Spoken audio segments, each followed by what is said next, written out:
Hoy, Bax! Ano yung binubulong-bulong mo dyan? Ay, kamay mata kong! Ano ba? Ba't ka ba nang gugulat dyan? Babaita ka. Kita mo nang bumumit yung tao. Sa ikaw lang naman yung natutulala dyan at nagmamonolog. Ikaw nagbruha ka. Hindi porkit nakakaganda ka, gugulat-gulatin mo na lang ako, ha? Aray! Aray! Kung makasabunot ka, kala mo may ambag kang pang shampoo O bakit? Anak ba kita? Hindi, kasi never ka magkakakifi. Ba't animahalis ka rin, ha? Teka nga, huwag mo kasi ibahin yung tinatanong ko sa'yo. Ba't ka nga kasi nakatunga nga sa sulok? Gusto mo bang maging Spider-Man kakatitig sa sapot ng gagamba? Correction! Spider-Woman. At saka, may iniisip kasi ako maldita ko. Aba, kailan ka pa nagkaisip? Ngayon lang. Napatawag kasi si Mudra Bells kanina eh. Oh, ano ba rin yung sinabi? Si super lolo ko kasi sa probinsya, yung nakwento ko sa yung kahit thunders na nakakapagbuhat pa ng babae, kahoy. Si Lolo Berting? Ikaw talaga.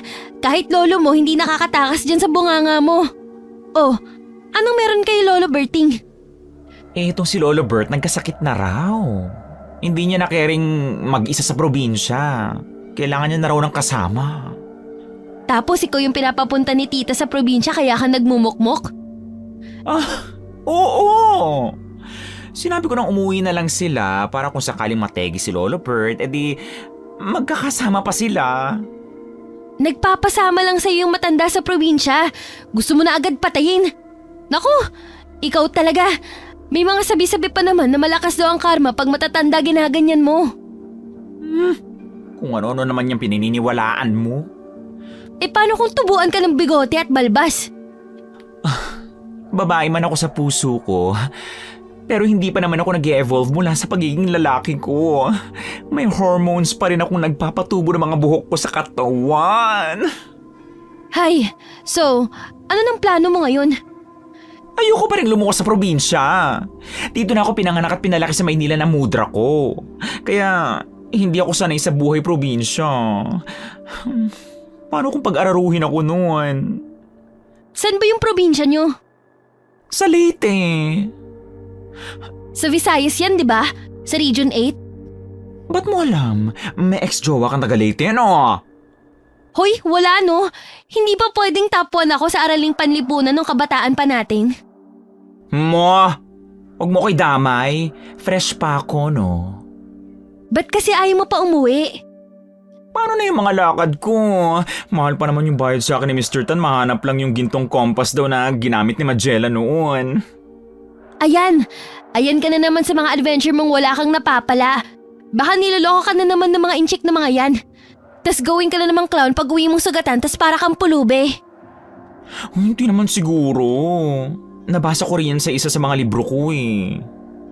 Ang sabihin mo lang, ayaw mong iwan yung mga libro mo sa bahay at yung pagliliwaliw mo. Aba, hindi pa nga gumagaling yung mga sugat ko sa walang hiyang Yamashita's treasure hunting mo na yun eh. Ikaw naman yung nag-volunteer sumama, gaga to. Isisi mo na naman sa akin. Ikaw kasi, panay sabi mo sa yaman-yaman na yan. Alam mo namang mukhang pera ako. Ano naman yung rason mo sa pagsama mo sa akin noong nakaraang buwan sa paghahanap ng parte ng barko na sinakyan ni Magellan sa Cebu? For experience. Magaganda yung mga dagat sa Visayas. Ay, speaking of, di ba gusto mo mag-adventure? Hindi ko gusto yung kislap na mga mata mo. Ayusin mo, Kakay. Makakakay ka naman. Hindi kasi. Naisip ko lang na total ilang taon ka na nagliliwaliw sa adventure mo simula na mag-graduate tayo ng college. Wala ka pa namang nahanap ni isa. What if aswang na lang hanapin mo? Aswang? Nababaliw ka na ba? Walang untog yung ulo mo. Di ba sa probinsya uso yung aswang-aswang, manananggal, albularyo, kulam, o kahit ano pa yung mga kinalaman sa mga lamang lupa? Papayag lang ako kapag sumama ka. Ba't naman ako sasama sa'yo? May hati ba ako sa mana kung sakali? Sabi po pa nga, nategi na si Lolo Berting. Hindi. Ikaw lang pampain ko sa mga aswang, ganon. Total, mukhang laman lupa ka naman eh. Ang sama-sama mo talagang bakla ka? Natuloy ang biyahe ni Ace papuntang Leyte at kasama ang kaibigang si Kakay. Pareho silang mga freelancer lamang, kaya hawak nila ang oras nila sa trabaho at kung ano ang gagawin nila. Kaya malaya silang pumunta kahit saan nang walang inaalalang trabahong maiiwan. Kahit ayaw niyang umuwi para samahan ng lolo niya, hindi naman niya maiwasang alalahanin ang mga sinabi ni Kakay tungkol sa adventure nila sa mga aswang. Kung totoo nga ito, baka dito niya na maranasan ang totoong pagkasabik na hinahanap niya sa buhay. Bax, sigurado ka bang ito yung daan papunta sa barangay ng lolo mo? Hindi rin eh. Pero sabi naman ni Google Maps na ito naman daw yung daan papunta sa Barangay Victory eh. Alam mo ba yung bahay? Ba't wala pa akong nakikitang bahay-bahay dito? Puro punong kahoy at saka wala man lang ni isang streetlight. Huwag kang maingay! May sasakyan naman tayo eh. Sa tingin mo ba walang makakagalaw sa atin sa loob ng sasakyan? Pinabawi ko na yung sinabi kong maraming aswang sa probinsya. Hindi na pala nakakatuwa. Ang daldal mo. Kung ihulog kita sa daan. Sabi ko naman kasi sa'yong bukas na tayong dumiretso pag uwi eh. Kasi gabi na. Sa Tacloban na lang sana tayo nagpalipas ng gabi. Huwag ka kasi maingay tas kabahan ng bongga. Nag-research ako tungkol sa mga aswang. Ang sabi, ang madalas daw na kinukuha nila, yung mga mahihina ang loob. Kaya kung ipapakita mong natatakot ka, baka may nakasunod na sa atin. Tas ano na lang sasabihin ko kila tita kapag hindi na kita kasama mo. Ano ba yung problema mo, bruha ka? Bawal umihi ah! Gabi na ayoko nang bumaba ng sasakyan! Nawawala na rin yung signal oh! May kalahati yung katawan. Ha? Ano? Ano kalahati? May kalahati yung katawang humahabol sa atin. Anak ng kalahati nga! Paano tayo nasusundan yan eh? Bewang lang naman yan pababa! Hindi ko alam. Bilisan mo na lang mag-drive. Bilis, bakla! Malapit na siya sa likod. Bakit niya tayo hinahabol eh? Wala naman siyang pangitaas na katawan para makita tayo ah! Hindi ko alam. Ay, ano nangyari? Ba't ko huminto? May nabangga ako! Putrages, huwag kang huminto. Walang CCTV dito, hindi ka makukulong. Dumiretso ka. Ah! Ah! Unicorn! Puntik nang mahimatay sa gulat si Ace dahil sa biglang may kumatok sa gilid ng bintana niya. Dahan-dahan niya itong nilingon at nakita niya ang isang babaeng nakangisi sa kanya nang nakakakilabot. Kinakatok nito ang bintana ng kanyang kotse gamit ang kuko nito. Nakita niya rin ang mahaba nitong dilang nakalabas at dinilaan ng salamin ng bintana ng sasakyan. Kaya sa sobrang kaba, hindi niya na napansin si Kakay na umiiyak at nakahawak sa kanyang braso. At agad niyang tinapakan ng silinyador ng sasakyan para humarurot paalis.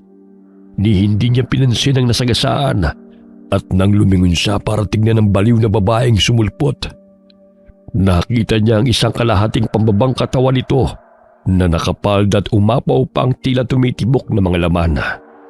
At isang kalahati namang katawan na pang itaas lamang na lumilipad at masamang nakatingin sa kanila. Binilisan niya ang pagmamaneho nang hindi pinapansin si Kakay hanggang sa makarating sila sa bahay ng kanyang lolo Berting na puno ng kaba at takot.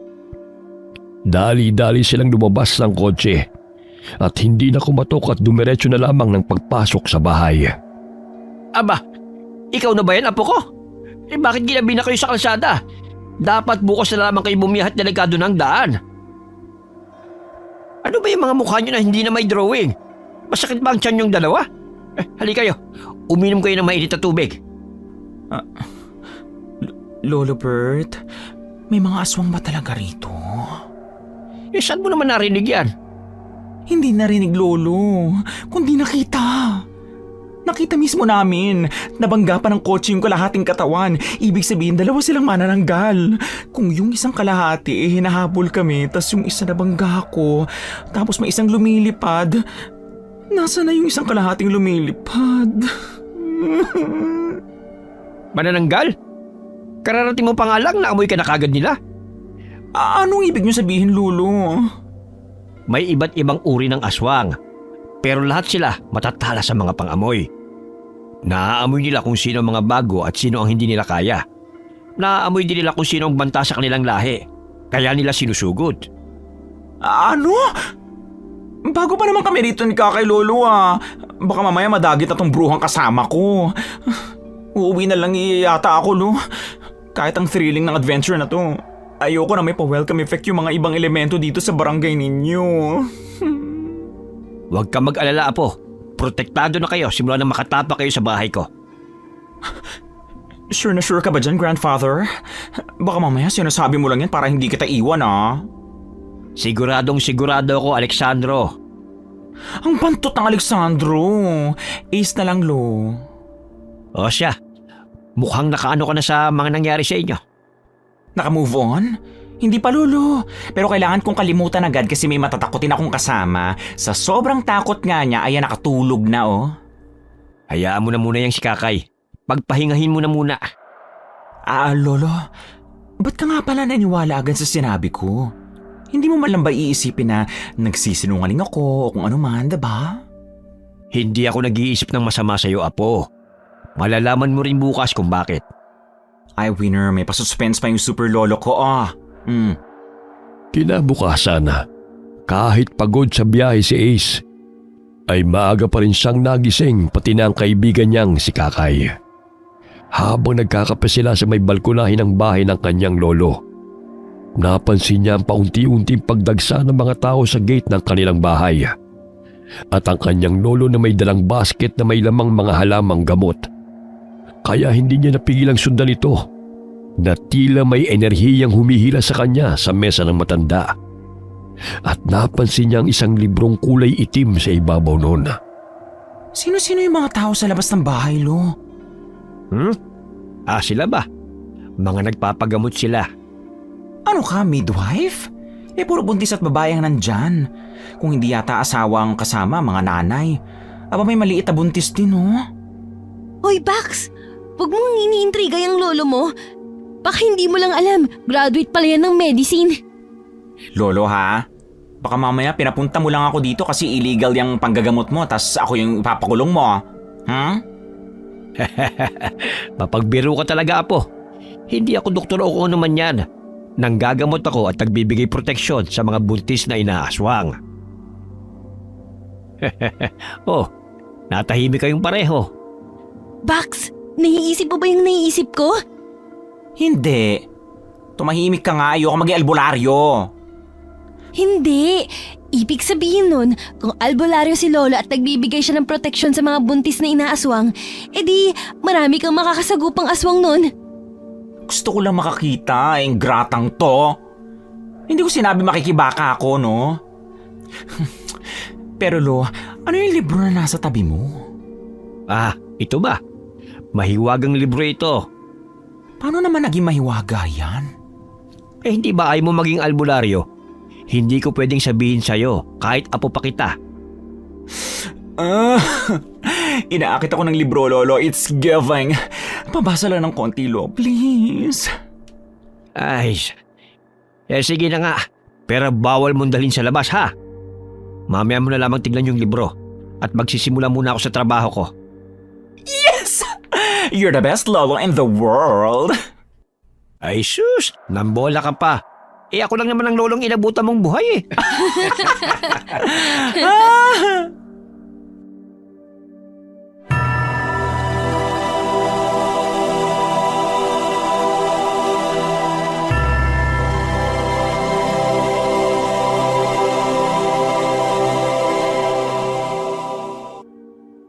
Ang pagpapahiram ng libro sa kanya ng kanyang lolo ay hindi nangyari dahil inatake ito ng sakit. Wala naman siyang nagawa.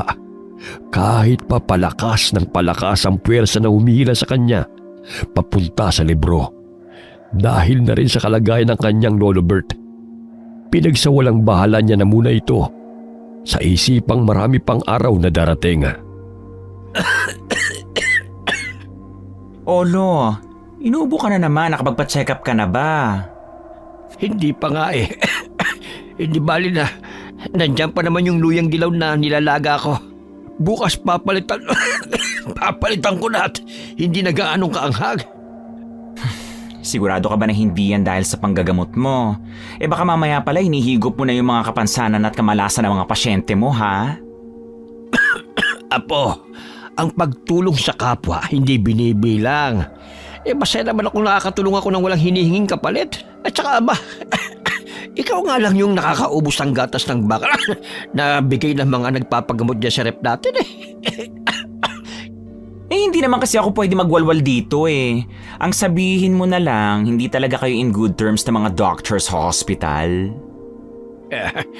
Pwede bang no comment na lamang ako dyan, Apo? Sus! Heto po. Uminom muna kayo ng maligamgam na katas ng luyang dilaw. Yan Ako na lang ang kukuha bukas ng halamang gamot mo. Baka mapano ka pa dun Ako yung papagalitan ni Mudra. Siguro kung naging babaeng lubos ang aking apo, mas magiging maingay ka pa. Pero aminin mo, maganda pa rin ako. Pak.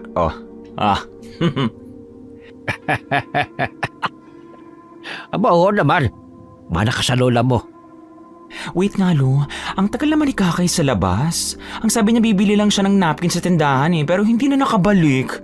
Magagabi na Baka kung ano na nangyari sa bruhang yun, Lu. Ano ulam natin, Ace? Ikaw talaga, Grand Pudra. Sabi ko sa'yo, samahan mo muna ako sa palengke kasi hindi ko pa nakakalimutan yung itsura ng mangkukulam Baka nagkatawang tao pala yun, tas minamanmanan lang ako. Magdala ka palagi ng langis sa bulsa mo at saka bawang. Sa langis, malalaman mong may aswang na malapit sa'yo kapag kumukulo siya. Ang bawang naman, panlaban mo kung sakaling may gawin silang masama sa'yo. Noted, lolo ko. Pupuntahan ko muna si Kakay sa labas. Baka dinala na ng pogi sa damuhan. Marupok pa naman yung bruhang yun. Mag-iingat ka. Bilisan nyo at magagabi na. Hindi pa kayo kilala ng lahat ng taga rito. Ay, Captain.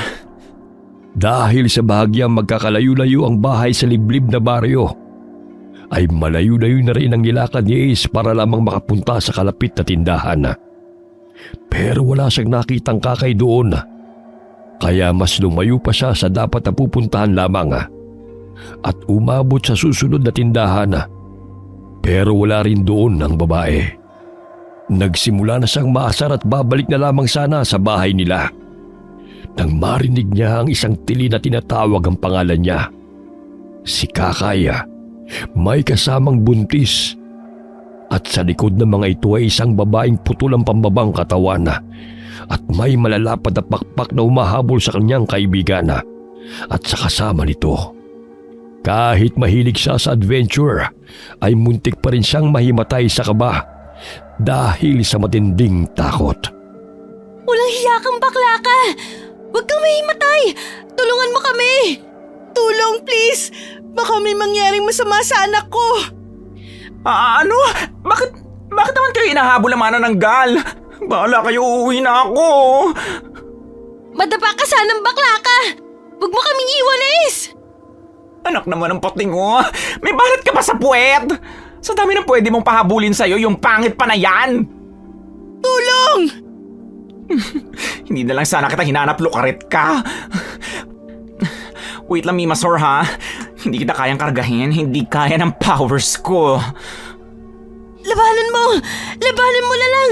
Pagod na akong tumakbo! Ano? Bakit ako? Pare-pareho tayong babae rito, girl! Ano ba? Sa likod mo, kuya! Hindi ako kuya! Walang iya ka, manananggal ka! Bangas na yung pagkababae ko dahil sa'yo! Etong bagay sa'yo! Malambot man ang puso ni Ace, pero hindi nito kasing lambot ang palad niya. Nawala ng kontrol sa paglipad ng manananggal matapos niya itong bigyan ng magkabilang sampal. Pero mukhang mas nagalit pa yata ang halimaw sa kanya nang mas lalong humaba ang kuko nito at inamban siya ng kalmot. Kaya wala siyang nagawa kundi ang mauna pang tumakbo palayo kaysa sa dalawang babaeng kasama. Pero nang mapansing hindi nakahabol sa bilis niya ang dalawa, binalikan niya rin ang mga ito at nakatanggap siya ng mga pagbabanta kay Kakay. Maghiwalay na tayo ng landas, bakla! Napaka-traidor mo! Ang bagal-bagal mo kasi! Bilisan mo habang hilo pa rin yung halimaw! Iiwan ko siya! Nasaan yung sinasabi mong puso? Wala nang puso kung wala. Basta wag lang makain yung puri ko rito. Ang sama-sama na ugali mo, bakla! Ngayon lang to ha. Wala kayong babanggitin at wala kayong maaalala. Teka, anong gagawin mo? Ilalabas ko yung isang personality ko. Ako to si Alexandro. Ay! Hindi ka naman pwede mag-piggyback ride. Baka mapisat yung Junakis mo kaya bridal style na lang. Palapit na naman siya! Takbo! Takbo! Ang bigat. Sa'yo na yata para mag-dumbbells ako kapag nasigatan pa ako ng araw bukas. Huwag kang salita ng salita para di maubos yung energy mo! Huwag mo ko tusan! Bibinggo ka na sa akin, bruha ka! Andiyan na siya! Dahil sa kagustuhang makaligtas sa manananggal, hindi na alintana ni Ace ang bigat ng babaeng buntis na karga niya.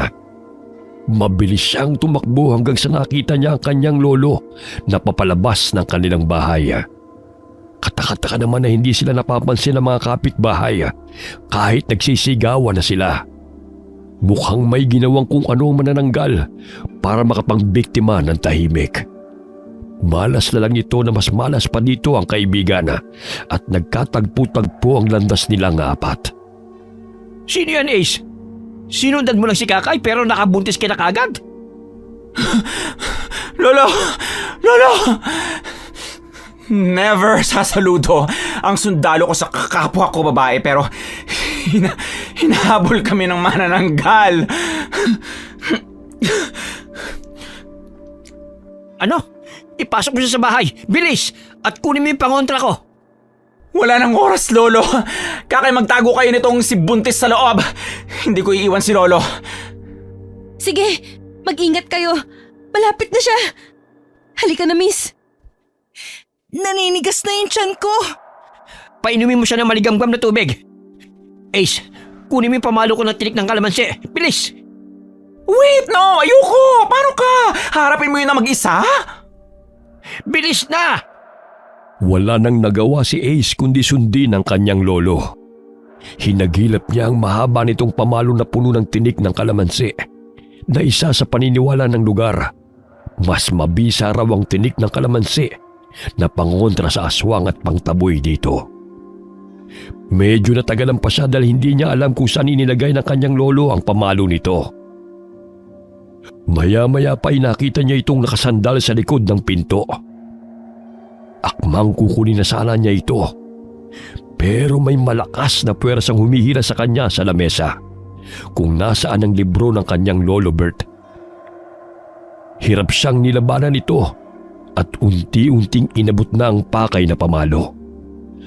Saka walang lingon likod sa libro na lumabas na dala ang patpat ng kanyang lolo na mula pa sa puno ng kalamansi. Pagkalabas niya, inaabutan niya ang kanyang lolo na kakalbuti na sana ng manananggal. Kaya walang pagdadalawang isip niyang hinataw ang halimaw. Agad itong napatras at umatungal sa sakit na parang nasunog ang parte ng katawan nito na tinamaan niya. Napuruhan yata ako sa dibdib. Shoot, ang manananggal to! Mga pakialamero! Kung ibinigay nyo na lang sana sa akin yung buntis, hindi na sana kayo madadamay! Shut up! Mabaho na nga yung bunganga mo na bubulok. Wala pang sense yung mga pinagsasasabi mo! Ah! Humanda kayong lahat sa akin! Pinagtulungan nyo ako! Che! Huwag mo subukan lumapit na kung ayaw mo pang matusta! May holy water ako rito! Hindi lang ito ang huli nating paghaharap! Batang albularyo! Sino naman yan chumika sa'yo na ako ang Disney princess ng lolo ko? Wale, ligwa ka na agad sa pagkamarites! Wala bang begya nagiging albularyo at hindi ako magbubukas ng journey na sambayan ng kabaklaan sa mga ganitong bagay? Alam mo dati, buntis lang yung paborito ko. Pero ngayon, masarap yata ang mga bakla! Masarap pala ha. Para sa pagkalmot mo sa lolo ko at sa pagnanasa sa akin, hindi ako papatol sa mga babae, lalo na sa putol ang kalahati ng katawan!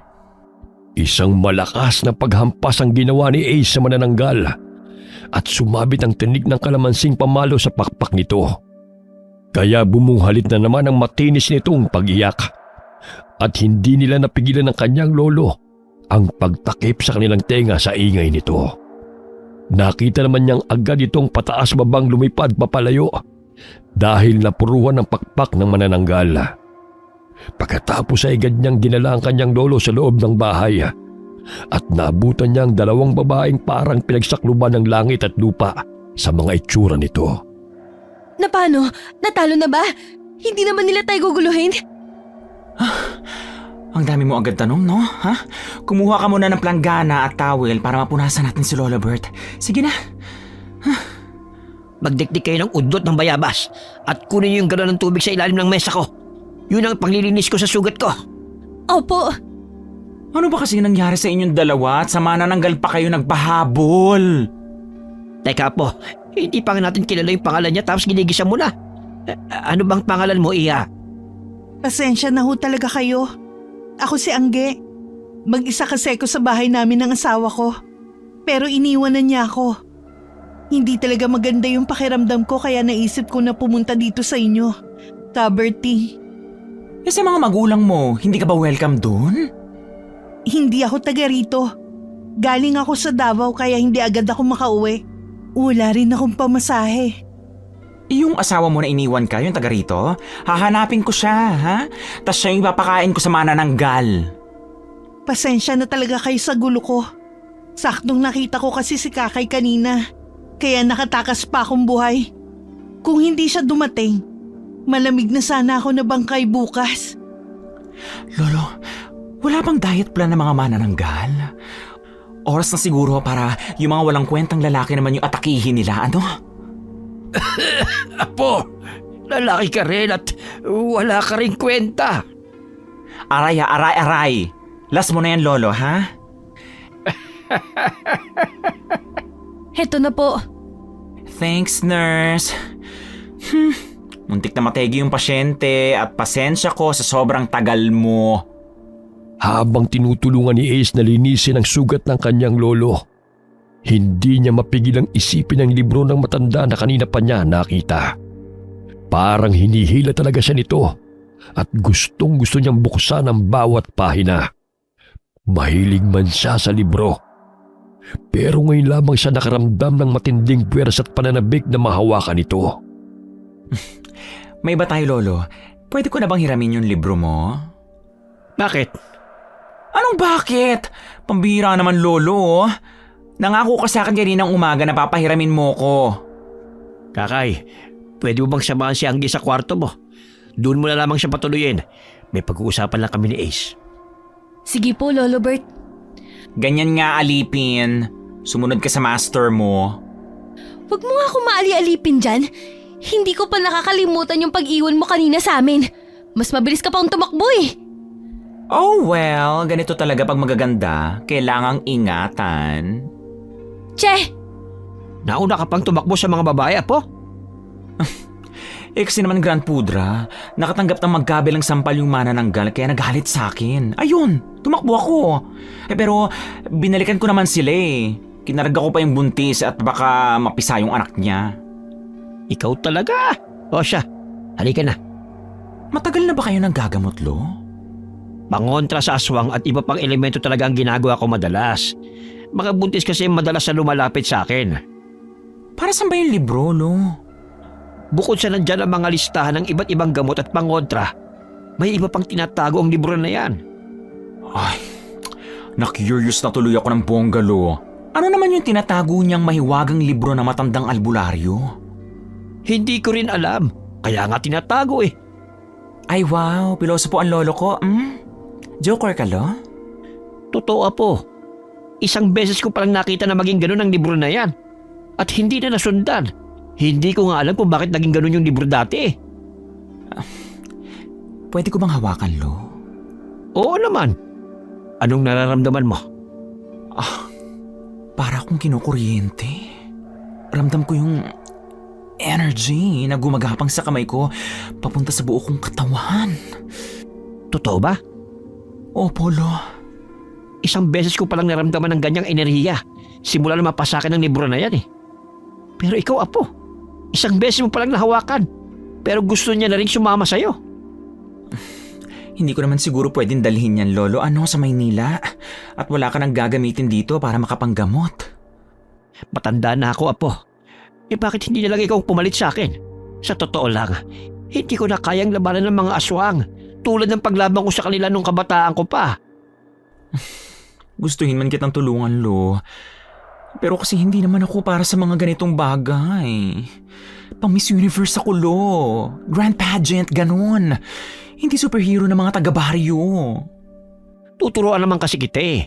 At saka, wala namang sinasabing bawal ang mga bakla sa ganitong propesyon. Kahit na sinong may gustong maging albularyo, pwedeng-pwede. Hindi niyo mapipilit ang isang totoong Disney princess, Lolo. Gusto ko makaranas ng, alam mo yun, nililigtas, ganun. Hindi yung ako yung magliligtas. Nakakaloka ka, Lo. Sige na nga. Hindi na kita pipilitin kung sa ano ang ayaw mo. O ito ang libro. Subukan mong buksan. Pinabasa niyo to lahat, Lo? Ang dami nito, oh. Aba, bakit hindi? Subukan mo. Madali ang pangontra sa mga aswang. Isang kutsarang langis na galing sa nyog, isang kutsara ng pulbos ng buntot ng pagi, isang basong dinurog ng bawang, isang ano ba to, Lolo? Magigisa ba tayo? Etong kawali. Ipatong mo sa 3 malalaking bato at sindihan mo sa ilalim. Anong klaseng uling to? Ba't ang lalaki? Sindihan mo na. Huwag ka na magreklamo. Gaya ng utos ng kanyang lolo, inilagay niya ang malaking kawali sa 3 itim na batong nakaporma ng patatsulok. At sa gitna nito'y may malaking uling. Sinindihan niya ang apoy at unti-unting inihulog ang mga sangkap hanggang sa iniabot sa kanya ng kanyang lolo ang lagayan at pinahain ito. Pero habang naghahain siya, isang nakakasilaw na liwanag ang nagmula sa libro.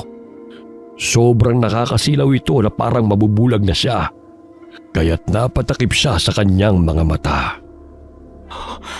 Lolo, ano nangyayari sa libro mo? Ang mutya. Umiilaw ang mutya. Anong mutya? Halika. Silipin natin yung libro. Ano yung puting bato na nasa gitna ng libro mo, Lo? Ang mutya ng linta. Anong mutya ng linta?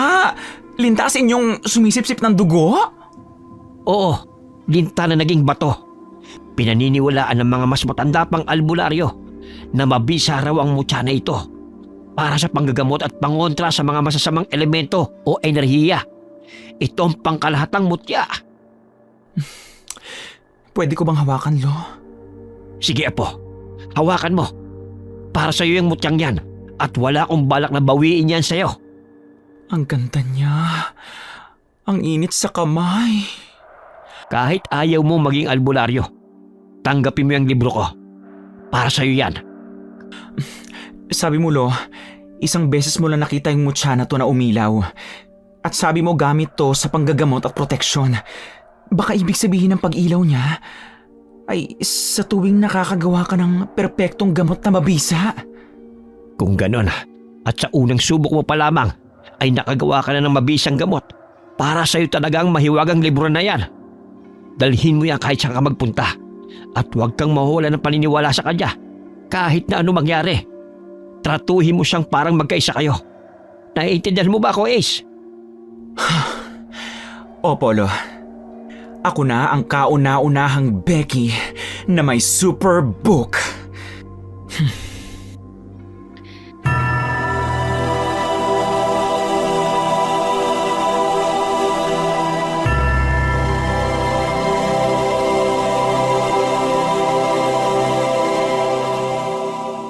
Hindi man tinanggap ni Ace ang pagiging albularyo, ay alam naman niyang makakatulong pa rin siya sa kanyang lolo para kontrahin ang mga kalaban nito dahil sa kanyang mahiwagang libro. Makalipas ang ilang araw, Bumalik ang kanyang Lolo Bert sa panggagamot kahit natutul siya. Wala nang nagawa si Ace para magdahilan sa matanda na huwag na lamang manggamot para makaiwas sila sa mga problema sa susunod na mga araw. Lalo pat may buntis silang kasama. Hindi siya pinakinggan ito, kaya ang nagawa na lamang niya ay samahan ito kada ng gagamot. Nakakaloka ka naman, Bax. Talaga bang para ka nang marunong mag-magic? Kasi sa tuwing nagluluto ka umiilaw yung bato. Kakay, ilang beses mo na ba yung itinanong sa akin? Kapag ikaw narinig ng iba ha, wag mo na akong asahan pati si Lolo na tutulungan ka pa. Ang ingay mo. Sino naman yung makakarinig sa atin? Tayo lang naman yung nandito pati mga pasyente ng lolo mo. Minsan ang sarap mong ibitin pati warek no? Malay mo may nagpapanggap ditong buntis. Ano yun? Butete? Bahala ka na nga sa buhay mo. Ito naman, nagagalit agad. Di ka na mabiro, ha? Parang ano kasi, hindi mo ba alam yung kasabihan ng mga matatanda? Ha? Hindi. Alam mo namang laki tayo sa syudad Sabi nila, wag mo daw pag-usapan ng mga hindi tulad sa atin kung ayaw mo raw puntahan kanila at kunin. Naniniwala ka na dyan, ha? Hindi ka pa rin ba naniniwala? Nagpahabol ka na nga sa mana ng gal. Hello? Siguro panay kabanggit sa nangyari sa atin sa kotse kaya ka nasundan. Hindi, judgmental mo naman. Ace, Apo, pakikuha ng dinikdik kong ugat ng tanglad. Heto na Lo. Para saan ba yan, Lo? Itong halamang gamot na ito, nakakatulong ito sa maayos na sirkulasyon ng dugo. Lalo na sa mga buntis na palagi nagkakaroon ng spotting. Baka manganganak na sila. Hindi ba nila nasubukang pumunta sa hospital? 1 oras ang layo ng ospital dito, Apo. At saka yung iba, walang pera sa pagpunta sa doktor. Pagpatingin nga lang na masakit ng ngipin ngayon, nasa 1,000 na. Pambayad pa kaya ng doktor. Ipapainom mo yan sa kanya? Oo. Oh, maghahapon na pala, magsasara na tayo ha. Last customer mo na yan, Lo ha. Oo. At nananakit na rin ang balakang ko sa kakaupo. Miss, sinong kasama mo? Anong pangalan mo? Para malista ko sa listahan kung sakaling kailangan mong bumalik sa susunod na araw. Ako si Cora. Magpapagamot lang ako kay Manong Bert at nananakit kasi ang ulo ko. Sinasaktan ka ba ng asawa mo? Ba't parang namamaga yung mga pisngi mo? May pasa ka rin sa balikat Diyos ko, sis. Kapag ginojombag ka na ng mister mo, ipavahausi mo na yan agad. Gino Jombag? Jombag! As in suntok, ganon, punch, bugs, ganon! Grabing maga ng pisngi mo, Nadapa lang ako kaya yan namamaga. Nadapa tas una ang mukha? Grabe naman yan. Apo, wag mo nang kausapin si Cora. At tulungan mo na ako sa pagpiga nitong ugat. Kunin mo yung dikdikan sa kusina. Okay po. Paalis na sana si Ace para sundin ang inuutos ng kanyang lolo. Pero napatigil siya at bahagyang napabalikan tingin sa babae. Nang napansin niya na pumula ang mga mata nito at nakangisi ng bahagya. Sa isip niya, namamalikmata lamang siguro siya. Kaya't nagdire-diretso na siya sa kusina. Hindi na rin niya napansin ang pag-iinit ng mutya sa loob ng libro na nakasuksok sa kanyang tagiliran na tila nagbabanta. Oh, ang wrinkles. Ba't nakakunot yung noo mo? Halika nga rito, ang lakas ng bunganga mo. Anong meron? Ba't mo ba ako kinakaladkad? May hindi ako magandang kutob Samahan mo si Angge sa kwarto at huwag na kayong lumabas. Magdala ka rin ng sandamakmak na bawang at yung pamalo ni Lolo. Uy, Bax! Shhh! Maniwala ka na lang kasi. Sumunod ka na lang. Bilis na. Kukunin ko pa yung pinapakuha ni Lolo. At saka, akin na tong boy bawang mo ha. Gusto ko na mag-snack kanina pa Ang kutob ni Ace ay lalong tumibay nang makita niya mga langis na nasa loob ng mga maliliit na bote ay malalakas na kumukulo. Na halos pati ang lagayan nitong kabinet ay umaalog na. Dali-dali niyang kinuha ang gamot na ginawa niya kasama ang pangdikdik. Bago lumabas ay pinunasan niya ng bahagya ang dikdikan ng gamot. para siguradong sumama ito mamaya sa isusubo ng kanyang lolo sa babae. Pagkalabas niya, nakita niya ang babae na pangiti-ngiti pang nakikipag-usap sa kanyang lolo. Kaya dali-dali siyang lumapit sa mga ito. Heto na po, Lo. Dito na lang ako maghintay sa'yo, Grand Pudra, para diretso linis na. Gusto mo ng boy bawang? Snack ka muna, Lo. Ikaw talagang sutil na bata ka. Alam mo namang wala na akong ngipin. Sus, masamang tanggihan ng grasya. O ikaw na lang, miss. Hindi na. Ayan, oo. Ako na lang magsusubo sa'yo. Ace, ano ba yung kalokohan mo? Sinubuan mo pa talaga? Manong Bert, babalik na lang siguro ako sa susunod na araw. Biglang sumama yung pakiramdam ko eh. Ay! Ba't ka pa babalik? Nandito ka na para magpagamot. Lolo ang ugat ng tanglad. Oo nga naman, Cora. O ito, lunukin mo. Hindi na ho kaila. Hindi mo sabi ako matatanggihan. Ubusin mo yan. O, yan. Ganyan nga. Very good.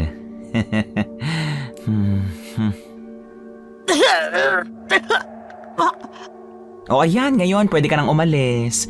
Dali mo na tong mga bawang para pangontra sa aswang. Bye-bye. Balik ka sa susunod ha. Kakain pa tayo ng cornic at ding-dong garlic flavor. Anong ginawa mo, Apo? Mamaya na ako magpapaliwanag, Lo. Pumasok muna tayo sa loob ng bahay tas maghanda sa bisita natin mamaya. Bilis, Lolo, magdidilim na eh. Tama ng kakahila mo, Apo. Ano ba nangyayari sa'yo? Aswang si Cora. Ano? Aswang si Cora. Bago ko umalis para kunin yung dikdikan, nakita kong pumula yung mata niya. Tapos nakangisi siya na nakakakilabot. Pagdating ko sa kusina, nakita ko yung mga langis kumukulo. Diyos ko, hindi na sila natatakot sa mga pangontra na malapit sa kanila. Hindi ko na alam kung paano sila tatalunin kung palakas ng palakas na sila. At ako, heto, nangihina na. Ang importante, nasa loob na tayo ng bahay, Lolo. Isarado na muna natin yung mga bintana at pintuan. Nananakit pa yung dibdib ko. Oh, ayos ka lang, Lo? Teka, kukuha ko ng luyang... Napatigil ang pagsasalita ni Ace dahil sa malakas na paghampas sa kanilang bubong. Na parang tinutuklap na ito sa sobrang lakas ng paghambalos. Kahit nanginginig na ang kanyang paa sa takot, ay tumakbo pa rin siya sa kusina para kunin ang mga pangontra na ginawa ng kanyang lolo. Biglang nawala ang tunog sa kanilang bubong at isang sigaw ang narinig niya galing sa kwarto. Kaya agad siyang pumasok para tingnan ang kalagayan nila Angge at Kakaya. Nakita niya ang buntis na pinagpapawisan at halos hindi na maipinta ang mukha at nakahawak ito sa kanyang tiyan na tila nananakit. Agad siyang lumapit dito at pinahiran niya ito ng ginawa niyang gamot. Pagkalapat ng kanyang palad sa tiyan ni Angge, biglang nagliwanag naman ang mutya na nasa libro na palagi niyang dala. Pagkatapos ay nakita niya ang babae na huminga ng malalim. Nang masigurong ayos lamang ang dalawa, ay lumabas na siya at pinuntahan na niya ang kanyang lolo. Ano nang gagawin natin, Lolo? Nagalit yata kanila sa ginawa mo. Ba't mo naman kasi sinubuan ng boy bawang, Apo? Sa matapang siya eh. Hindi kainin niya yung katapangan niya. Huwag ka maingay. Tumahimik sila. Hindi ko na alam kung nasaan. Kumukulo pa rin yung langis, Lo. Ibig sabihin nasa malapit lang sila. Tulong! Tulungan niyo ako! Lintik! Target niya si Angge! Halika, puntahan natin. Ano nangyayari? Nakapasok, Ace! Nakapasok! Kukuha ko ng panlaban. Hawakan niyo si Angge para hindi siya madala. Dali-daling pumasok si Ace sa kusina para humagilap ng kahit anong panlaban. Ang una niyang nahawakan ay ang kutsilyo at mahabang sundang o espada na mayahalin tulad sa samurai sa Tagalog. Ang sundang ay panlaban na talaga ng mga taga-probinsya sa aswang. Kaya alam niya na magagawa nilang mapalis ito kahit hindi na ang talunin muna dahil alam niya sa sarili niya na hindi na kaya ng lolo niya. Pagbalik niya sa loob Nakita niya ang kanyang lolo na nasa sahig at nakaibabaw dito ang manananggal at pumapagaspas ang pakpak nito ng malakas. Hoy! Pumili ka naman ng makakalaban mo! Napakaduwag mong hayop ka! Ikaw! Ang sakit ng ginawa mo sa akin kanina! Ikaw na lang ang kakalabanin ko! Boba! Babae ako di mas lalo ka naging duwag! Babae? Wala nga akong naaamoy na halimuyak ng isang babae galing sa'yo! Matapang ang amoy mong panglalaki! Kung gusto mo ng laban, huwag mong atakihin ang pagkababae ko! Inatake niya ang aswang dala ang kanyang galit. Nagawa niyang iwas-iwas dito ang itak at tinamaan niya ang aswang sa pisngi nito. Umalingaw-ngawang nakakabingi nitong tili, kaya nawala siya sa postura, kaya hindi niya nakita ang pagsugod sa kanya ng manananggal. Agad siya nitong sinakal at hinila pataas. Mauubusan na sana siya ng hininga nang makita niya ang kanyang lolo na tumalon sa likod ng manananggal at pilit itong pinapahira ng dinikdik na bawang. Sa galit ng aswang, iwinisik nito ang kanyang lolo kaya tumilapon ito sa pader ng kwarto. Sa galit niya ay malakas niyang kinagat ang nakakadiring kamay ng aswang kaya nabitiwan siya nito at agad siyang tumakbo para alalayan ang kanyang lolo.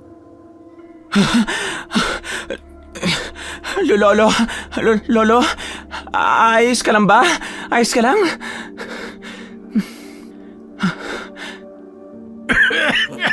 Ace! Sa libro! May orasyon para mapalis ang masasamang elemento! Nasa huling pahina!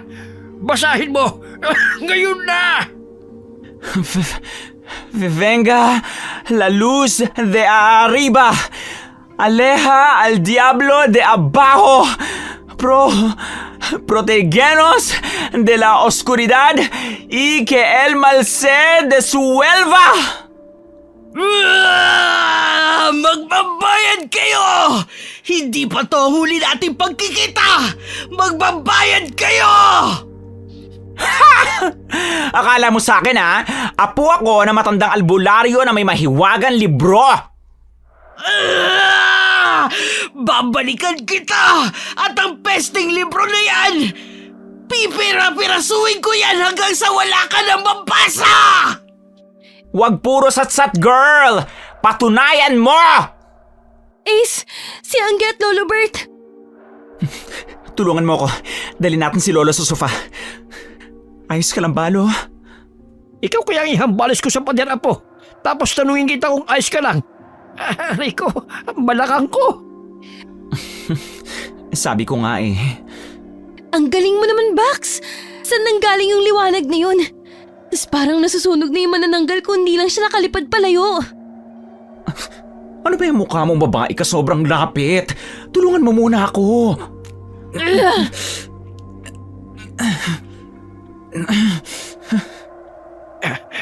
Hindi ko na yata kakayanin kapag sinugod pa tayo ng manananggal. Dahil sa pinakita mong kapangyarihan, apo, ituturing ka na nilang kaaway. Kaisa ka na magpunta. Mainit ka na sa mata nila. Gets na gets ko naman yan, Lo. Super hot ko talaga. Hindi na yun bago. Ay, nako. Joke lang. Ito naman.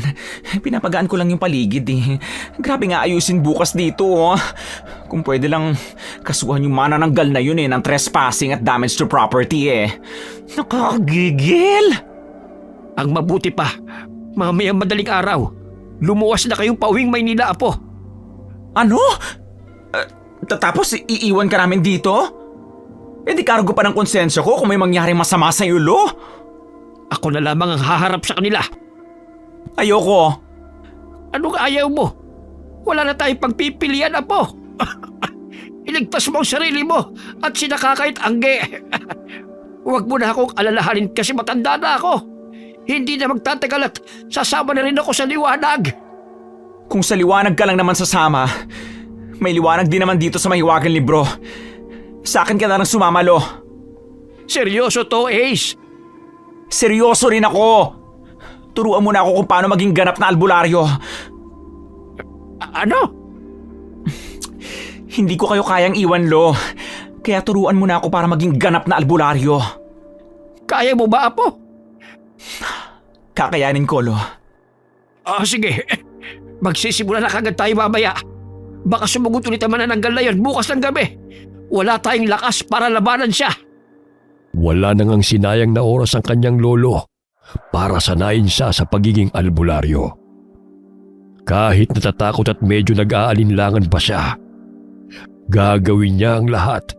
Maprotektahan lamang ang mga taong umaasa sa kanya. Ang una natin gagawin ay palakasin ang katawan mo. Lo, nag-gym ako kaya hindi na kailangan yan. Talaga ba? Sige, tumakbo ka palibot ang bahay ng 3 beses sa loob lamang ng 2 minuto. Hoy! Ang legs ko, Lo! Hindi! Bilis! Tumakbo ka na! At isipin mo na lamang na hinahabol ka ng manananggal.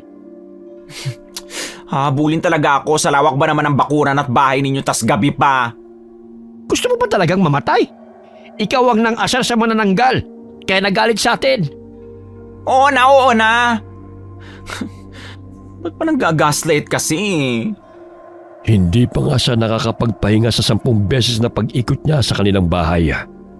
Ay pinapakuha na siya ng kanyang lolo ng halamang gamot nang walang ginagamit na flashlight.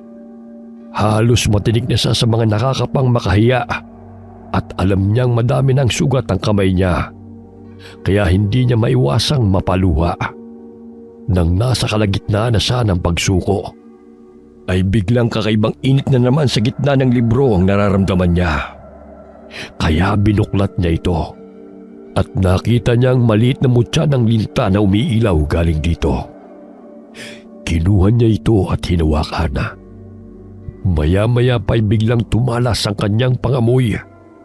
Naaamoy niya na mga kakaibang halamang gamot at hindi na siya nahirapang kunin yun. At bumalik agad sa pwesto ng lolo niyang papikit-pikit na ang mga mata sa antok. Lolo! Ay, butete kang kalabaw ka! Ka ba naman, Alexandro? Bakit nandito ka na? Bumalik ka na doon at kunin mo na ang lahat ng mga halamang gamot. Ops! Ang blood pressure mo! Aba, yung mga kalukuhan mo talaga, Ace. Ba't pa kasi ako babalik kung nakuha ko na naman na lahat ng gamot na nasa listahan mo? Ano? Narinig mo ng tama, Lo. Salamat sa mahiwagang libro mo. Bakit? Anong nagawa ng mahiwagang libro? Dahil sa mutya na nasa libro, tumalas ang pangamoy ko kaya nasundan ko lahat ng amoy ng halamang gamot. Kanina pa dapat ako nakauwi kaso naligaw ako ng konti sa gubat. Isang araw pa lang nang ibigay ko sa iyo ang mahiwagang libro ko. Pero handa na siyang tulungan ka sa mga kakaharapin mong pagsubok. Ibig sabihin ba nun, Lo? Albularyo na ako? Tapos matatalo ko na yung mga aswang gaya ng manananggal? Aba, hindi pa. Ha? Bakit hindi pa? Sabi mo nagiging isa na kami ng mahiwagang libro.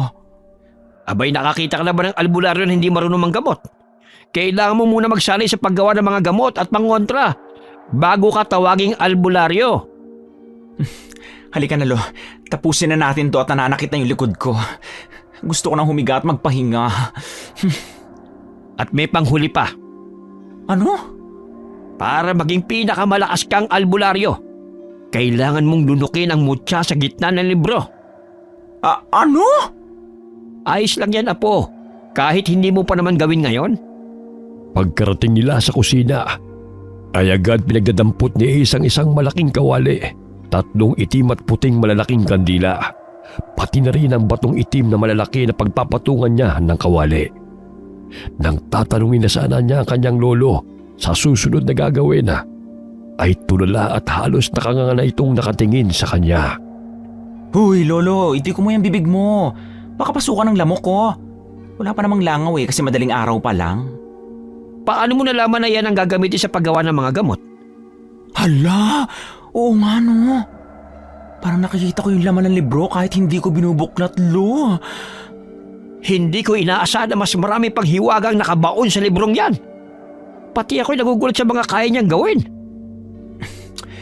Pero hindi ko pa makita lahat. Ang kaya ko pa lang ay yung mga gagamitin pero wala nang susunod. Huwag kang panghinaan ng loob, Apo. O sige na, durugin mo na ang mga halamang gamot na pinatuyo. Tapos lagyan mo ng langis at sagradong tubig. Huwag mong sindihan ang ilalim ng normal na apoy. Paano ko pa iinitin tong kawali, Lo? Magtutwerk ba ako? Magsisexy dance ba ako sa harap nito? Ganon? Ikaw talaga, hindi ka na sumeryoso, ha? Aray, ang sakit ng hampas mo sa delicate skin ko, Lo, ha? Ilagay mo tong balat ng kawayan na ibinabad sa langis. Tapos ipagkuskus mo tong dalawang maliit na puting bato. Hindi pala to kaya ng katamaran ko. Lakasan mo kasi para mag-apoy. Tapos ihipan mo para mapunta sa mga balat ng kawayan. Ilang beses muna niyang ginagawa ang pagkiskis sa bato. Nangyari pang naiipit ang mga daliri niya bago niya makita ang konting kislap ng apoy mula sa bato. Kaya agad niya itong inihipan. Hindi muna umapoy ang balat ng kawayan, kaya inihipan niya ito ng inihipan hanggang sa kumapal ang usok at napapayak na siya sa hapdi nito sa mata. Nang makita ang kaunting apoy sa ilalim ng kawali, napasigaw siya sa tuwa. Kahit punong-puno ng uling ang mukha niya at para na siyang gusgusin. Yes! Umapoy rin sa wakas. Thank you, Lord. Thank you! Bilisan mo, Ace. Huwag ka muna magsaya dyan. Kailangan mo maluto ang mga sangkap bago pa mamatay ang apoy sa kandila at sa balat ng kawayan. Ay, ano ba yan? Ba't pa kasi sa balat ng kawayan pa kung pwede naman magluto sa kahoy? Ang usok mula dito'y nakakadagdag ng pangontra.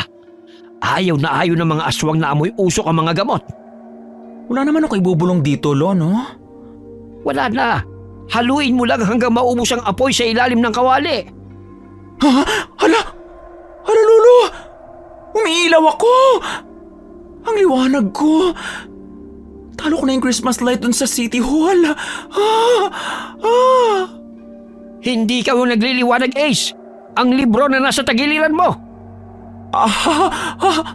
Ang init, Lolo! Ang init ng libro! Ace! Sa sobrang lakas ng enerhiya at init na nararamdaman niya sa mahiwagang libro, ay tumilapon siya palayo sa harap ng kanyang pinaglulutuan. Halos mawalan siya ng malay sa lakas ng puwersa galing sa libro na nakasuksok sa kanyang balakanga. Pero hindi niya ito magawang hugutin at ilayo sa kanyang katawan dahil para itong magnet na nakadikit sa kanyang tagiliran at ayaw humiwalay. Ayos ka lang ba, Apo? Ano nangyari? Hindi ko nakayanan yung puwersa na parang hinihigop dun yung ginawa ko, Lo. Parang galing sa mutya sa loob ng mahiwagang libro. Parang alam ko na kung bakit lumiliwanag ang libro sa tuwing gumagawa ka ng gamot. Bakit, Lo? Ibig sabihin yan, mabisa ang gamot mo dahil nagbibigay ng enerhiya ang mutya sa loob ng libro. Sinabi ko na yan eh. Ayos na ba tayo, Lo? Ano nang sunod natin gagawin? Maghahanda na tayo para sa pagsugod ng manananggal. So ano, maghihintay pa ba tayo dito o pwede naman tayong sumugod? Sigurado ka ba, Apo? Mahirap silang kalabanin, lalo na kapag nakahiwalay na sila sa katawan nila. Paano natin sila matatalo? Mag-uumaga na tapos magdidilim na naman mamaya. Anong nangyari? Nakarinig kami ng lagabog. Akala namin bumalik yung manananggal. Hindi siya bumalik. Mabuti naman. Kasi ako na yung manananggal at ikaw ang una kong bibiktimahin kasi maldita ka. Hoy! Sa isang crossbody bag, inilagay niya ang gagamiting mga pangontra at gamot. Sa kanyang tagiliran naman ay ang punyal na ginawa gamit sa pinatulis na parte ng puno ng kalamansi. Nakasabit din sa kanyang bewang isang latigo na gawa sa buntot ng pagi. Habang naghahanda siya, ay pinapaalalahanan naman siya ng kanyang lolo sa mga panganib na haharapin niya. Anong gagawin ko, Lolo? Handa na ako. Makinig kang mabuti, Alexandro.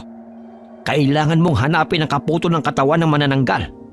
Ang pang-itaas na parte ng katawan nito ay mahirap talunin. Hindi mo magagawang gamitin yung orasyon ng sunod-sunod. Hindi kakayanin ng katawan mo. O pagkatapos, Lo? Pero ang pang-ibabang bahagi nito ang kanilang kahinaan. Kaya tinatago nila ito hanggat sa makakaya nila. Ibig mo sabihin, kailangan ko nakawin yung kalahating katawan niya? Hindi. Ha? Ang gulo mo naman kausap, Lo. Ikaw na lang kaya tumapos ng laban, ano? O, ikaw na, ha? Maghintay ka! Aray, nakakadalawang hampas ka na, Lo, ha? Isa pa. Ano? Isa pa, ikikiss na kita, Lo, kasi ang cute-cute mo yan. Abuji-buji, achuchuchuchu. Puro kakalokohan.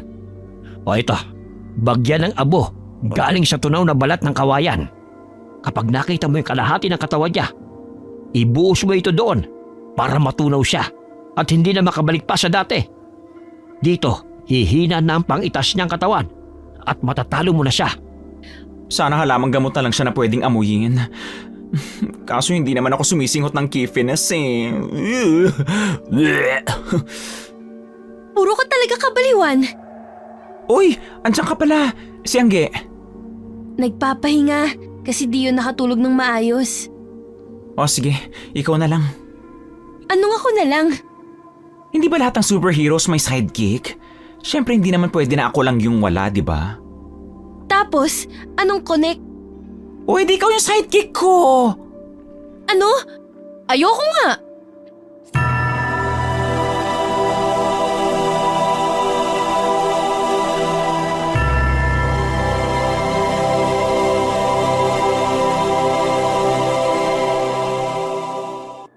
Madaling araw pa lamang ay nasa labas na siya kasama si Kakaya. At nakabusangot pa rin para hanapin ang kalahati ng manananggal. Alam naman niyang masyado pang maaga para rito. Kaya ang gagawin na lamang niya ay hahanapin ang kuta nito at doon niya aabangan ang paghati ng katawan nito. Sa laki ng baryo na to, siguradong mauunahan pa nila tayo bumalik sa bahay natin. Ikaw. Hindi ako nagdala ng sidekick para ko daan ako, ha? Itiko mo yung bibig mo kung ayaw mo ikaw yung itulak ko sa manananggal. Sidekick pa. Hindi naman nagtagal yung training. Ano? Ang sabi ko, kumuha ka pa ng sidekick hindi naman nagtagal yung training mo. Ano ngayon? Sa mga napapanood kong movie, yung sidekick pa unang namamatay kapag palpak yung bida. At kailan pa ako pumalpak, Aber? Nung nagpauto ka sa mga Yamashita's treasure hunting daw ng mga poging incheck, sugat lang naman inabot ko doon. Hindi ka pa rin nakakapag-move on dyan? Hindi. At kahit kailan, hindi ko makakalimutan yon. Shhh! Huwag ka maingay. Nasa palengke tayo pero parang kakaiba yung pakiramdam ko rito, eh. Parang hindi tama. Ace, wala naman sigurong aswang na nakikihalubilo sa mga tao kapag umaga, no? Shhh! Huwag mo silang papanggitin. At oo, merong tulad nila na nakikipaghalubilo sa mga normal na tao. Kung sa research, ang tawag dyan data gathering, ganon. Namimili sila sa susunod nilang bibisitahin sa gabi. Diyos ko. Huwag ka nga kumapit sa akin para kang tuko. Ace, may mga chismosa ron, no? Anong gagawin sa chismosa? Tayiin mo mga bibig, ha, ganon? Kung sa mga BFF mo may mga tinatawag na data gathering, syempre dapat tayo rin. Halika na. Pero huwag tayo lumapit. Ay, ano ba yan, Kakay? Kaya nauunang mamatay yung mga sidekick sa movie, eh. Shh! Hala, hindi ba si Cora yung pangalan na nagfe-feeling butterfly? Oo, nakaratay daw sa higaan. Maraming lapnos. Hala, parang nababaliw na raw. Sana sabihin nila kung saan nakatira si Cora. Tara, alam ko na kung saan siya nakatira. Ang bilis mo naman makasagap ng chismis. Ayan talaga mga ginagawa ng mga tagapagtanggol. So, saan daw man natin mahanap? Lulusob ba agad tayo? Wag, hindi. Baka makasuhan tayo ng trespassing. Hintayin natin siyang lumabas hanggang sa mahati yung katawan niya. Saan na tayo ngayon? Sa may entrada daw sa gubat, may kubo sa katabi ng malaking puno ng akasya. Puno? Akasya? O bakit? Baka bodyguard niyo yung tall, dark and pangit na nakatira sa akasya, ha? Aba, may pangisi-ngisi ka pa dyan, ha? May kalokohan kang naiisip, no? Mas maganda ka naman dun sa Cora, girl. Kaya ikaw ang ipapain ko sa kapre kung sakali. Demonyita ka talaga! Kahit away bati sila ni Kakay, nakarating pa rin sila sa bungad ng gubat at nakita nila ang malaking puno ng akasya at sa tabi nito ay may maliit na kubo. Agad niyang hinila ang kaibigan at pumwesto sila sa may hindi kalayuan at doon naghintay hanggang maggabi. Matagal pa ba, Bax? Maya-maya. O baka gusto mo ikaw na lang yung maghati sa katawan niya kung nagmamadali ka. Gusto mo? Grabe, nilalamok na ako. Naaasar na ako sa kakareklamo mo, ha?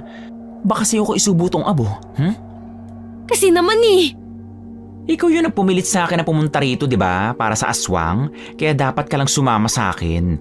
Hindi ba sabi mo pa nga, adventure? Ace. Ano? Tingnan mo. Palabas na si Cora sa bahay niya. Ang pangit niya, girl. Hindi ko alam na sa mukha pala siya natamaan ng liwanag. Susundan ba natin? Anong oras na? Mag-aalas 10 na ng gabi. Tara.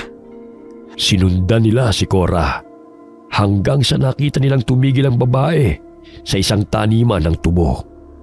Nakita niyang ibinaba ng konti ng babae ang garter ng shorts nito at maya-maya pa'y biglang may pulang marka na nakapalibot sa bewang nito ang biglang lalong namula at dumudugo.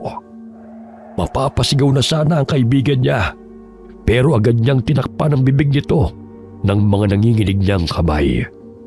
Pagkatapos ay nakita niyang kumuba ang likod ng babae at may malaking bukol ang bigla na lamang tumubo sa likod nito at paunti-unting may lumalabas na parang tinik dito at biglang pumagaspas ang isang pares ng pakpak na tila pakpak ng malalaking paniki. Kasabay ng paglipad nito ay ang pagkahati ng katawan ni Cora. Shh! Nakakadiri. Walang dugo na lumabas sa lamang loob. Itim na likido lang. Kapag nakalayo na siya, saka natin kukunin yung kalahating katawan niya. Ba't hindi pa ngayon? Hindi pa tayo sigurado kung nakakalayo na ba siya. Baka mahuli niya tayo na dala-dala yung katawan niya. Natutuwag ka na naman ba? Pag hindi tayo kumilos ngayon, baka papunta na siya kila Lolo Bert at Angge. Uminahon ka, Kakay. Kung ayaw mo lapitan, pues ako na lang gagawa. Huwag, Kakay!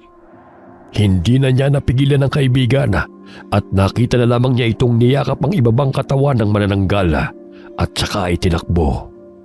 Matutuwa na sana siya sa kapraningan ng kaibigan nang matingalaan niya ang manananggal na galit na nakatingin kay Kakay. Mabilis siyang tumakbo papunta sa pwesto ng kaibigan at itinulak ito paalis. Kaya siyang nakalmot ng manananggal at tumilapon pa siya palayo. Ace! Putragis kang babae ka. Huwag kang tumigil, itakbo mo yung katawan niya! Panindigan mong pestication ka!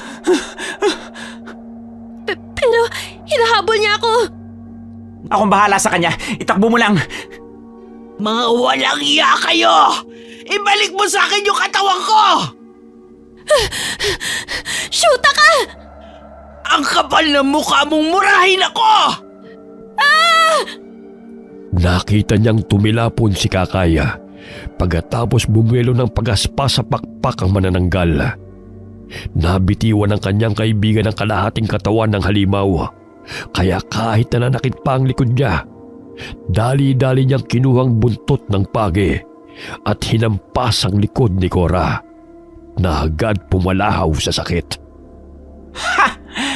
Anong pakiramdam na may mahapdi sa katawan, ha? Kuhang-kuha niyo talaga yung inis ko! Itatakas niyo pa ang kalahati ko, ha? Kung hindi ka lang namin kailangan talunin, hindi ako magkaka-interes sa katawan mo. Hindi ako bumapatol sa kapwa ko babae. Katawan ko yan! My body! My rules! Tigilan mo na kakahabol sa akin, please! Hindi! Akin na ang katawan ko! Nagawa ngang bawiin ng manananggal ang katawan nito sa kaibigan niya. Pero hindi makakapayag si Ace na muli na namang makakatakas ang aswang. Kaya tumalon siya at humawak sa paa ng kalahating katawan nito at bumunot ng pulbura na ginawa niya kagabi at saka ipinahay dito sa paa ng halimaw. Akala niya'y mabibitiwan na nito ang kalahating katawan. Kaya napabitaw siya at napasama ang pagkakabagsak niya sa lupa. Naramdaman niyang sumigit at agad na kumalat ang sakit sa buo niyang katawan. Ace, ayos ka lang ba? Ikaw kaya ihulog ko tas tanungin kita ng ganyan, ano? Sabi ko nga hindi ka maayos. Hindi niyo ako kaya, mga hampas lupa kayo!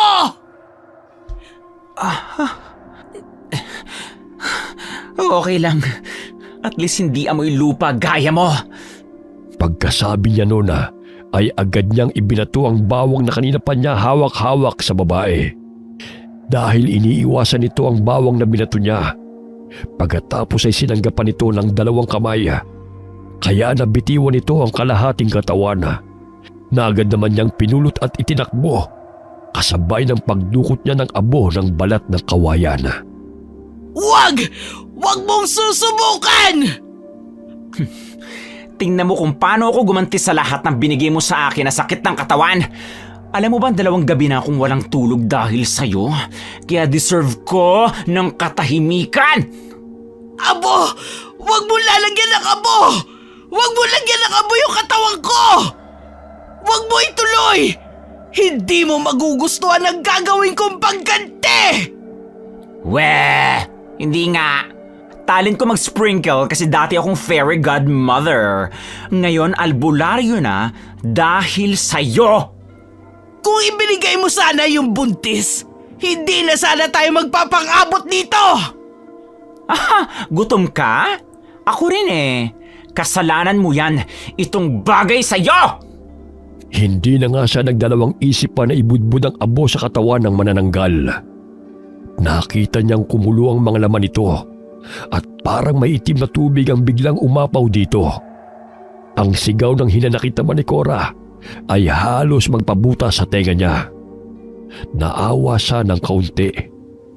Pero ang isiping hindi lamang isang buntis ang nabiktima nito ay natabunan ng galit ang awa niya para sa aswang.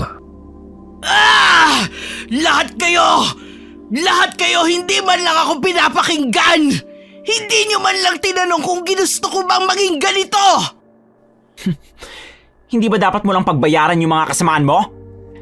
Ginusto ko ba tong kalagayan ko? Ginusto ko ba? The end doesn't justify the means. Wala nang rason na magliligtas sa'yo sa mga kasamaan na nagawa mo na. Masama? Tingnan mo kung gaano ako kasama! Hindi. Kakaitakbo! Ba't ako na naman tong nakita mo? Hindi na ako nag-iingay dito eh. Tumakbo ka lang! Alam ko hindi ka makakalayo! Porket ako lang yung normal dito. Ako naman yung pagbubuntunan mo ng galit. Kakay, umiwas ka! Nakita ni Ace na ang dulo ng pakpak ng manananggal ay naging matulis at ginagamit nito yun bilang armas. Mataas ang paglipad at biglang bumulusok pababa habang nakaturo ang pakpak nito sa pinupuntirya nito.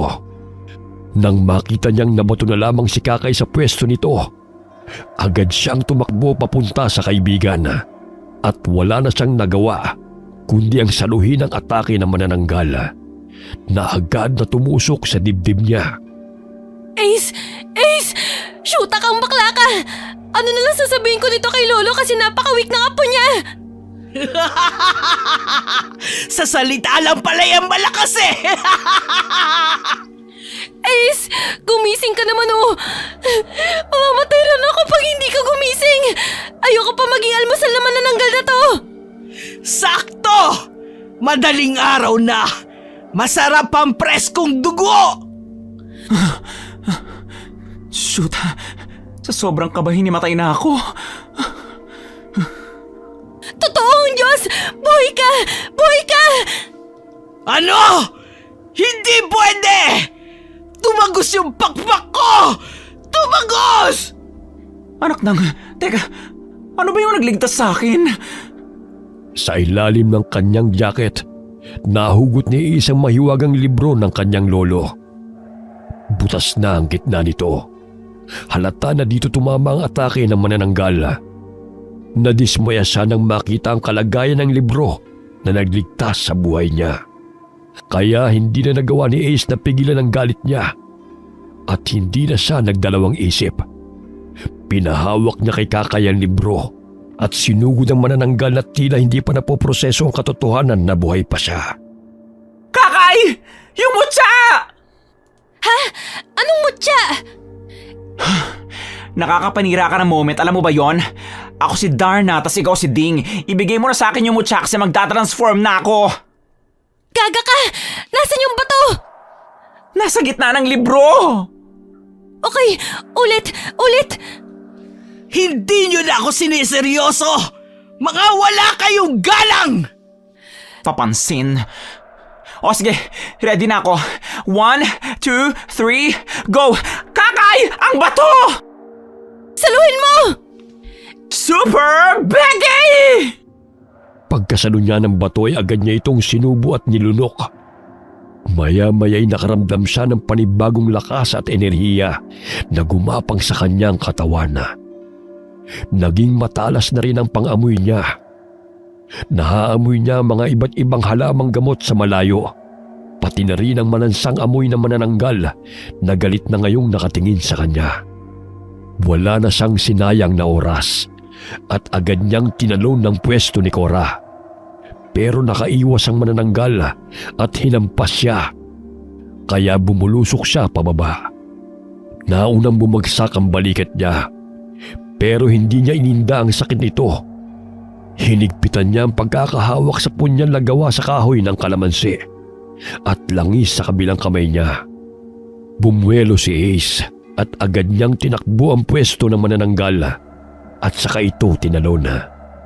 Agad niyang sinaksak ang punyal sa dibdib nito at saka hinila pababa. At habang hindi pa ito nakakabawi sa pagkabigla, pinisil niya ang bibig nito at binuhos ang langis na ginawa niya rito. Pumalag si Cora at nahampas pa siya ng pakpak nito. Kaya tumilapon siya palayo. Ace! Diyos ko!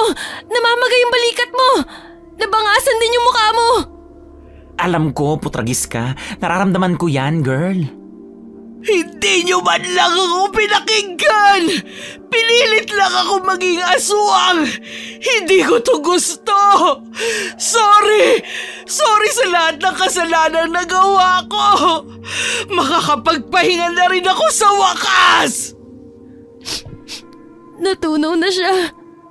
Gaga ka? Ba't ka umiiyak? Hindi ka ba naaawa? Hindi. Sabi na nga niya na nakapagpahinga na siya kaya dapat lang sa kanya yun. Ang sama-sama mo talaga. Aray ko! Yung balikat ko! Sasabunutan talaga kita, maldita ka eh. Dapat talaga hindi na kita niligtas eh. Hehe. Love you, Frenny. Che! Halika na nga. Alalain mo ko pa uwi. Ang sakit din ang paa ko. Napasama yung bagsak ko eh. 2 beses ka ba namang ibalibag? Ang bruhang yun. Matapos ang gabi na napagtagumpayan ni Ace, ay ang simula na rin ang pagbabago sa takbo ng buhay niya. Alam niyang nasa mabuting kalagayan na rin si Cora, na hindi ginusto maging manananggal. Nagtuloy-tuloy na rin ang pagiging albularyo niya. Pero sa gitna nito, hindi naubos ang kanyang mga kaaway, maging kapwa man niya manggagamot o ibang mga nilalang. Pero isa lang ang sigurado si Ace. Patuloy niyang poprotektahan ang mga mahal niya sa buhay at ang mga taong nangangailangan ng kanyang tulong. Ano nga ulit yung sinigaw mo nung gabing yun? Super Becky! O bakit? May problema ka ba ron? Apo, sigurado ka bang magpapalagi ka ng karatula? Para ka na nitong sari-sari store. Oo naman, Lo. Pagamutan ni Super Becky. Para sa akin, ako ang unang LGBT na naging manggagamot. Uy! Hindi mo sure! May mga nakikita ko sa TV na mga tomboy or bi na manggagamot. Kaya nga para sa akin, para sa akin. Nag-grade 2 ka ba? Oh, wag na kayong mag-away-away dyan. Si Baby Alexander pa yung mahuhuli sa simbahan kahit siya yung bibinyagan. Hindi pa kita napapatawad ha sa pagpapangalan mo sa Junakis mo na sounds like ng pangalan ko, Okay lang yan, Ninang. Ganap na ganap naman yung long gown mo sa binyag. Ay, oh.